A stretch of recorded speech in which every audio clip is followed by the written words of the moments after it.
17.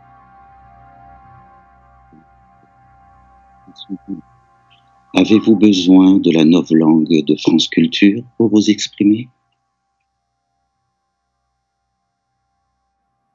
Êtes-vous là, Alexandre? Oui. Et êtes-vous là, Mathieu Amalric? Oui, je suis là. Je te poursuis, Alexandre. Ah là là, quelle belle surprise. Il est un peu stressé, Alexandre Aja, Mathieu Amalric. Qu'est-ce que vous pouvez faire pour lui? Un petit sédatif. Voilà, un petit sédatif. Un petit sédatif. Spécialité de France Culture. Oui, c'est ça, merci beaucoup. Ça, vous allez la payer très cher, celle-là. Bienvenue à tous les deux. Bonjour Alexandre Aja, bienvenue autour de cette grande table. Dans Oxygène, Mathieu Amalric est la voix, celle de la technologie. L'interlocuteur de Lise, incarné par Mélanie Laurent, entre assistant vocal et intelligence artificielle. Il est Milo, Mathieu Amalric, et il propose du sédatif régulièrement, effectivement, à cette jeune femme enfermée dans ce caisson cryogénique. Voilà, on est au cœur de l'action de ce nouveau film, le vôtre, Alexandre Aja, Oxygène. Une voix très humaine, Mathieu Amalric. C'est pas si rassurant, finalement. Pourquoi avoir voulu jouer avec les choix, les directions aussi d'Alexandre Aja sur cette ambiguïté? Et oui, c'est ça.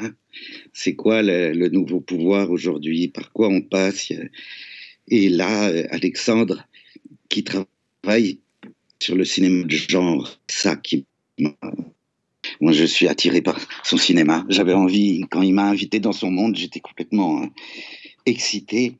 Et il m'a vraiment guidé à l'intonation. Il m'a fait écouter des choses de la SMR, c'est-à-dire ces choses qui sont censées pouvoir créer des picotements agréables, des frissons au niveau du crâne, du cuir chevelu, pour s'endormir. Et vous le savez très bien à la radio, la voix, ou comme toutes ces machines maintenant, lorsqu'on doit réserver un billet de train, et ben maintenant, ce serait de ressembler à ce qu'il y aurait d'affectif pour dire les choses les plus froides et terribles. C'est ça, les voix sont programmées comme telles aujourd'hui. Et alors, là, vous êtes loin de nous, hein, Mathieu Amalric, vous n'êtes pas dans ce studio avec nous, pas plus que vous ne l'êtes dans ce caisson cryogénique avec l'héroïne de cette nouvelle fiction, Oxygène, Lise, incarnée par Mélanie Laurent. Et c'est pourquoi il y a parfois des ruptures de débit, de réseau, comme en ce moment et comme dans le film. On va vous écouter, en vrai, on va écouter cette voix qui accompagne donc Lise à son réveil dans une boîte dont elle n'a pas les clés. Elle est prisonnière de cette cellule, mais elle est aussi prisonnière de sa mémoire qui flanche. Lise ne se souvient de rien. Elle ne sait pas pourquoi ni comment elle est arrivée là. Extrait de Oxygène.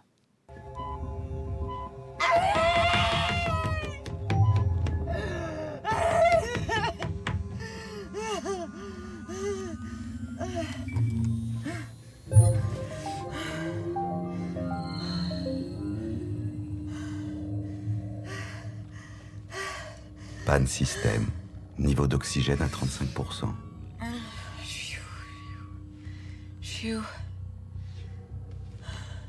Je suis votre médical interface de liaison opérateur, Milo, programmé pour répondre à tous vos besoins médicaux. Quelqu'un qu'est-ce qui se passe?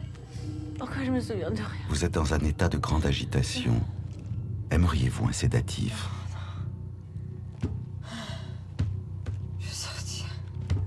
Je vais sortir.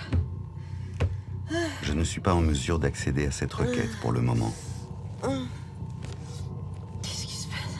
Aimeriez-vous un rapport d'étape? Oui. Défaillance détectée. Le niveau de chaleur dans le processeur 354 a endommagé les réserves d'oxygène. Suspension de la cryogénie médicale. Cryogénie. Je suis à l'hôpital.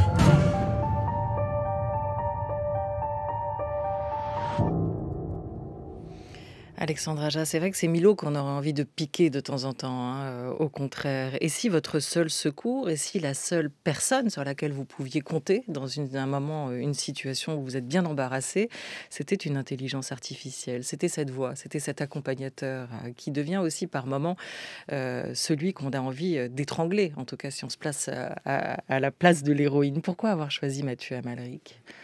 Oh, il y a quelque chose dans sa voix qui est une évidence. Je me souviens du Scaphandre et du Papillon et d'être comme ça sous un charme constant. J'avais envie d'une voix qui ne devienne pas une sorte de pastiche de celle de 2001, de HAL 9000, qui est une vraie identité, une vraie humanité, qui soit pas dans un futur trop lointain, dans un futur de demain seulement. Et je trouve que Mathieu a amené toutes ces petites subtilités qui sont de la torture finalement, parce que plus une voix est humaine, artificielle, plus une intelligence essaye de vous aider, et plus évidemment quand on est dans une situation de mort imminente, on se retrouve à la détester et à vouloir la détruire. Mathieu Amalric, comment vous avez travaillé sur ce film en amont, pendant, après? Comment ça s'est passé, cet enregistrement de la voix? Alexandre a eu envie qu'on enregistre avant le tournage et on s'est mis dans un studio, un peu comme dans une capsule d'ailleurs, totalement enfermé. Et Alexandre était juste derrière moi et on tentait des choses, on expérimentait et on était sur ce curseur de l'humain ou l'artificiel.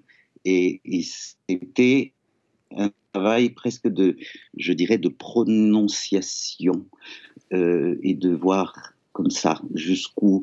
Et donc, Alexandre m'emmenait d'un extrême à l'autre. Et ensuite, du coup, pouvait jouer avec, en fonction de la situation du film, parce qu'il pourrait y avoir en effet à un moment presque une relation d'entraide, peut-être. On croit que cette machine qui ne reste qu'une machine va peut-être dire quelque chose. Et du coup, pendant le tournage, avec Mélanie Laurent, Alexandre Aja, vous avez diffusé ces voix-là, quand elle était vraiment dans son caisson, Alors elle, dans cette situation-là. Oui, c'était une situation qui était particulière parce qu'elle était... alors l'héroïne passe à peine quelques heures dans l'histoire à essayer de survivre contre cet oxygène qui diminue. Mais elle a dû passer 5 semaines tous les jours. Et donc, il y avait évidemment une possibilité de scènes très très longues. Donc, on avait besoin quand même d'avoir une sorte de tac au tac. Donc, on avait toujours la référence de Mathieu comme élément comme ça pour savoir à quoi ça allait ressembler. Mais on avait quand même quelqu'un sur le plateau qui pouvait jouer parce qu'il fallait refaire les scènes, évidemment. Il fallait refaire les dialogues. Et il y a d'autres personnes aussi qui interviennent pendant l'histoire. Donc, c'était le seul moyen finalement de ne pas se retrouver non plus bloqué. Mais grâce à cet enregistrement qu'on a fait avant le tournage, on avait vraiment la couleur, on avait vraiment l'idée de ce qu'allait être Milo. Alexandre Aja, vous êtes un homme d'image, vous êtes un cinéaste. Est-ce que vous êtes aussi un homme du son et notamment très attaché aux voix? Qu'est-ce que ça incarne? Qu'est-ce que ça symbolise pour vous, une voix? Qu'est-ce que ça peut transmettre? Une voix, c'est le souvenir humain. En tout cas, moi, c'est un des souvenirs humains qui me revient quand je pense à des gens qui ont disparu. C'est toujours la voix qui revient. Et c'est une mémoire, je suis toujours très surpris. J'ai toujours très peur de perdre en fait le souvenir de la voix. C'est quelque chose qui est essentiel. Évidemment, quand on réalise des films, on veut à chaque fois capturer la performance des acteurs et ne pas avoir à la refaire en studio après, parce qu'on perdra toujours. Donc c'est toujours à la recherche de l'enregistrement, de la qualité de cette voix-là qui va évidemment nous entraîner. On peut faire tellement de choses avec la voix. Et ce film-là en particulier a beaucoup de travail là-dessus. Mais c'est vrai qu'en général, dans le cinéma de genre, dans le cinéma de peur, d'horreur, la voix est toujours un élément qui crée une sorte de passerelle comme ça avec le spectateur d'identification. voit aussi Mathieu Amalric sur France Culture pour ce récit fiction radiophonique de William Carell, diffusé hier soir, à réécouter sur franceculture.fr, La diaspora des cendres. Gare à vous, hein, bientôt on va complètement pouvoir se passer de votre corps, du corps de l'acteur, hein, Mathieu Amalric. Ah ben oui, oui, oui. Non, mais ce que disait Alexandre sur les voix, c'est ça qui est absolument effrayant et qui est terrifiant dans son film. La voix est censée peut-être être quelque chose avec laquelle on ne peut pas mentir. Je vis avec une chanteuse d'opéra, elle peut détecter la moindre angoisse ou mensonge ou joie en 2 secondes lorsqu'elle croise quelqu'un. Et maintenant, il y a peut-être cette possibilité de tout refabriquer. On le sait, on peut même refaire des orchestres électroniquement maintenant. Et c'est ça qu'il y a dans le film d'Alexandre. Il y a une personne qui nous représente tous, Mélanie Laurent, qui est là et qui peut peut-être juste nous rappeler que, oula, il faut de l'humain, quoi. Et c'est là où le cinéma de genre que fait Alexandre est bouleversant. Et politique et tout, quoi. C'est là où moi j'admire comment il arrive à travers un cinéma de genre à être philosophique, quoi. Merci Mathieu Amalric, on va vous libérer. Vous reviendrez bientôt, j'espère, nous parler de cette aventure aussi avec William Carell et de votre film Serre-moi fort, votre prochain film avec Vicky Krieps comme réalisateur. Mathieu Amalric qui sort en salle début septembre si l'agenda ne rebouge pas trop d'ici là. Vous êtes enfin aussi, je crois, en montage d'une captation de Maîtres anciens avec Nicolas Bouchot. C'est vous qui étiez derrière la caméra au théâtre de la Bastille et la femme de votre vie que vous avez évoquée, c'est Barbara Hannigan, qu'on retrouvera d'ailleurs prochainement dans le programme musical de Radio France. Elle est chanteuse lyrique, mais également chef d'orchestre. Merci Mathieu. Merci. Au revoir Alexandre. Au revoir. France Culture. La grande table. Olivia Gesbert. Le corps entravé et la mémoire entravée, Alexandre Aja. Qu'est-ce qui lui arrive à cette héroïne d'Oxygène? Un double enfermement, c'est comme ça que vous l'avez pensé? On peut être parfois plus enfermé dans nos têtes, dans nos esprits encore que par nos corps. Ben oui, c'était le pire des cauchemars. Moi, j'ai souvent cette frayeur récurrente d'être dans un espace où ce serait plus de l'air, mais une sorte de vide et cette asphyxie. Mais finalement, est-ce que la perte des souvenirs, c'est pas cette asphyxie la plus terrible et la plus effrayante? Et j'imagine de me réveiller comme ça dans un endroit, de ne pas savoir où je suis. Est-ce que je suis enterré? Est-ce que je suis à l'hôpital? Et surtout de ne pas savoir qui je suis.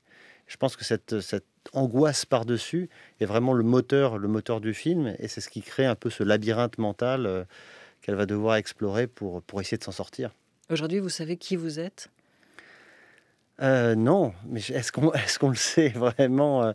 En fait, je le découvre un petit peu plus à chaque film, peut-être. C'est-à-dire que c'est vrai que j'essaye systématiquement d'aventure cinématographique en aventure cinématographique de faire des choses très différentes. Et finalement, je continue à faire quelque chose d'assez voilà, avec des éléments en commun très forts.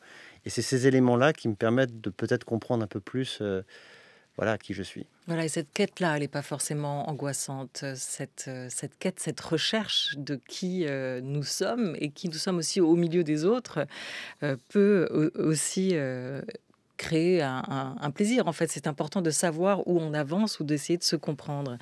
En dehors des heures passées allongées dans une boîte, qu'est-ce qui fait, à vos yeux, Alexandre Aja, de Mélanie Laurent, une bonne actrice? C'est quoi, en fait, un bon acteur? Alors, un bon acteur, c'est quelqu'un qui va transformer vraiment ce qui est simplement écrit sur le papier en quelque chose d'évident, d'humain. C'est quelqu'un qui... un bon acteur, c'est quelqu'un qui sait... Alors, je vais vraiment parler de ce que je connais, c'est-à-dire le cinéma de genre. Mais par exemple, on prend une scène classique de l'horreur, quelqu'un qui doit traverser un couloir. Et voilà, il y a un tueur dans la maison, un alligator ou peu importe, quelqu'un qui vous veut du mal. Et cette personne-là va faire attention. Et à chaque pas, à chaque mouvement, il va se passer quelque chose dans sa tête. Et un bon acteur, c'est quelqu'un qui va prendre ce spectateur par la main et lui faire comprendre sans dialogue tout ce qui peut lui traverser l'esprit. C'est pas aussi la définition d'un bon réalisateur ? Ça va ensemble, hein, je pense. Je pense qu'un réalisateur doit comprendre d'abord avec qui il travaille, et tous les acteurs sont différents, comme tout le monde. Et il faut d'abord comprendre, il faut d'abord trouver la collaboration, les outils de collaboration. Et ensuite, évidemment, l'un ne va pas sans l'autre. C'est-à-dire un réalisateur doit être là pour donner une direction. Et l'acteur est là pour la transcender finalement. Mais vous pensez à votre spectateur quand vous écrivez des films ou quand vous les réalisez, quand vous les tournez, voire quand vous les montez, parce que vous êtes aussi présent généralement. Oui, alors je pense au spectateur, mais en fait je pense au spectateur que je suis. C'est pour moi très important de pas être trop présomptueux et de pas me dire je sais ce que les gens veulent ou je sais ce que les gens pensent.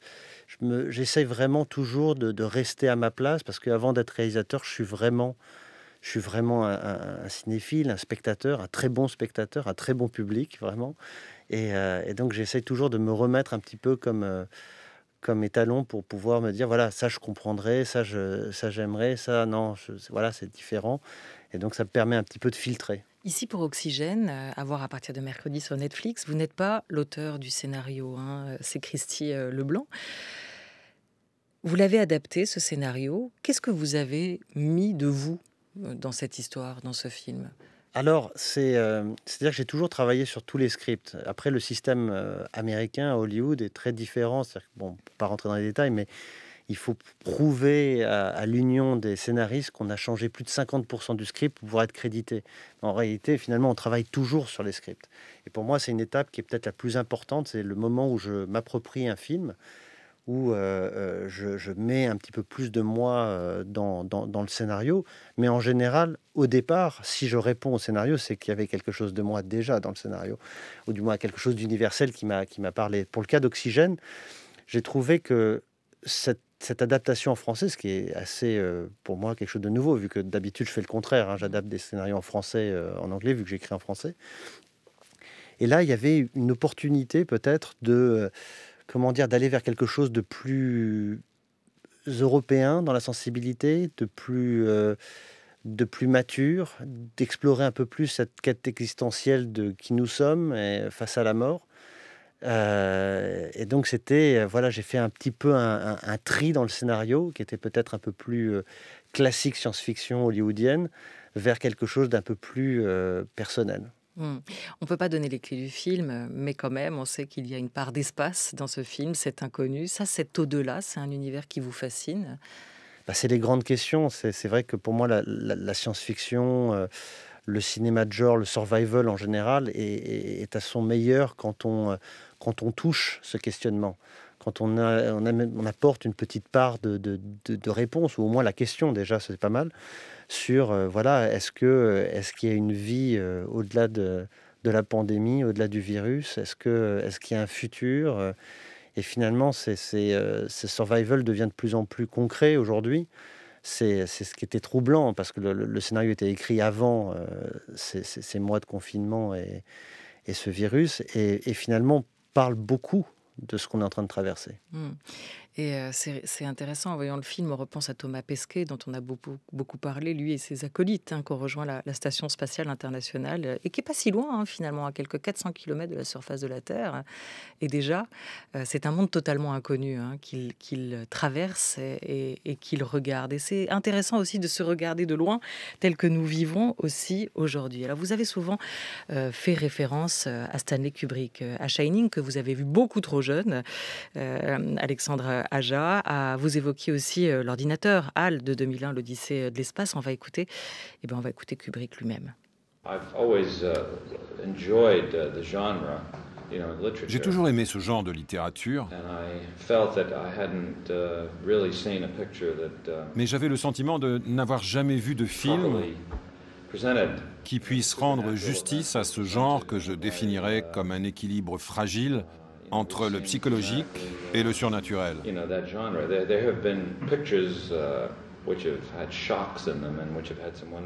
Il y a eu des films avec des chocs, des moments d'horreur magnifiques.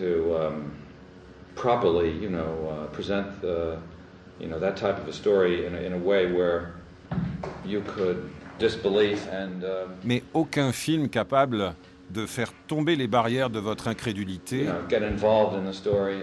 et de vous faire entrer de plein pied dans l'histoire. Il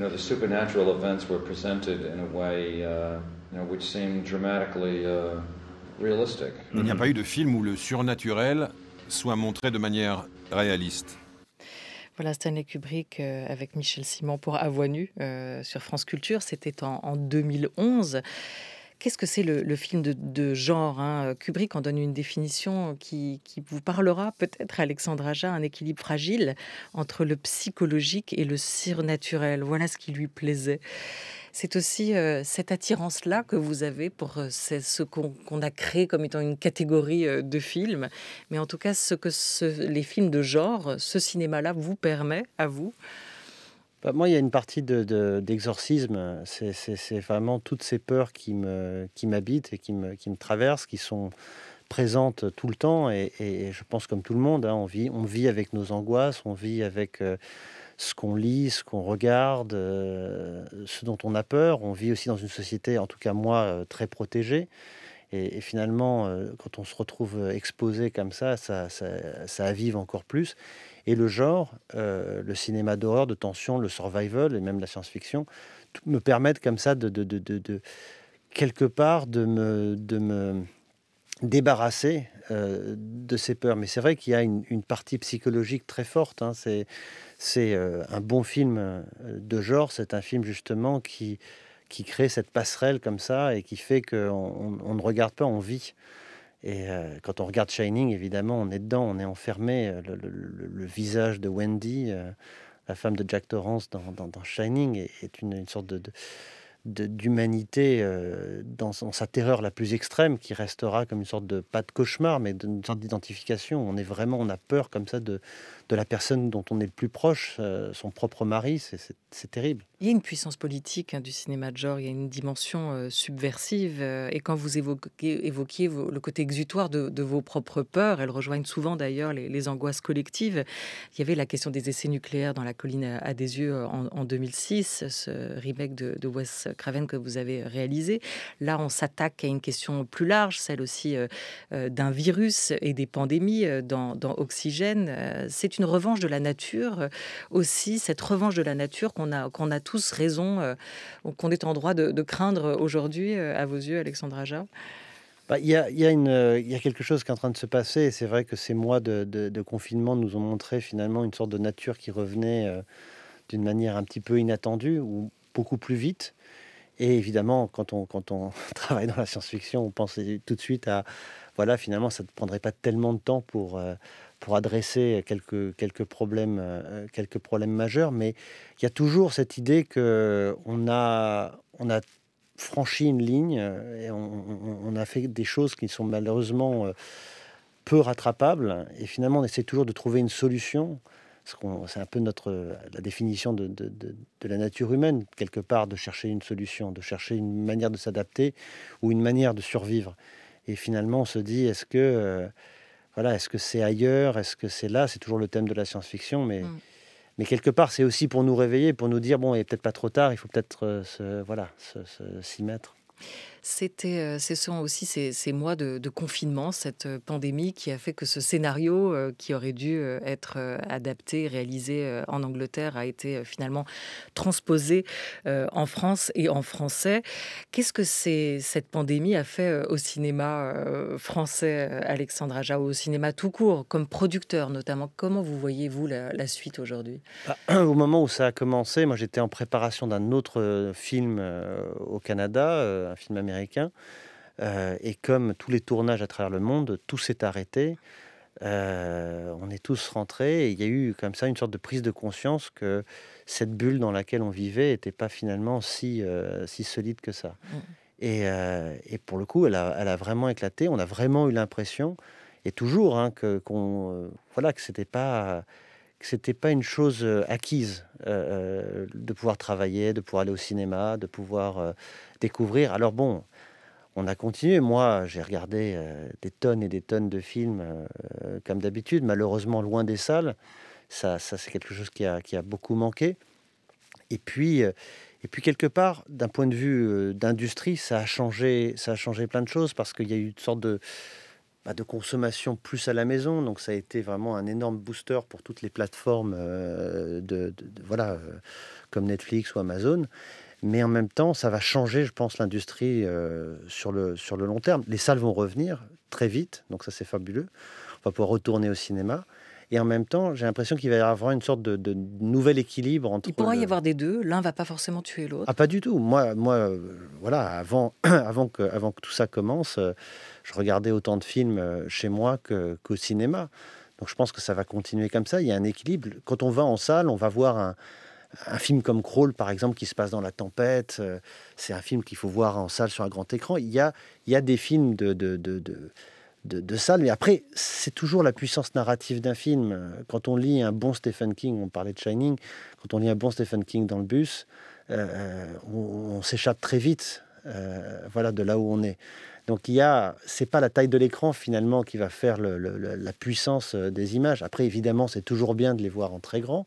Et j'espère que les gens regarderont Oxygène chez eux sur une très bonne télé et pas sur leur téléphone, évidemment, mais bon. Sur un grand mur blanc. Voilà. Eh bien, Oxygène, ce sera à voir sur Netflix à partir de mercredi. Alexandre Aja, merci beaucoup. Et puis, un an vient aussi de s'écouler, sans Festival de Cannes ni La Rochelle, avec un petit Deauville, un Gérard May restreint, un festival, des festivals. C'est important aussi dans la vie d'un film. Vous les avez souvent défendus comme réalisateur, mais aussi comme membre de jury. Merci beaucoup à vous d'avoir été avec nous. On espère que c'est une belle année de cinéma qui va s'ouvrir désormais. Ah oui, ce sera une très belle année. Merci. Alexandre Aja.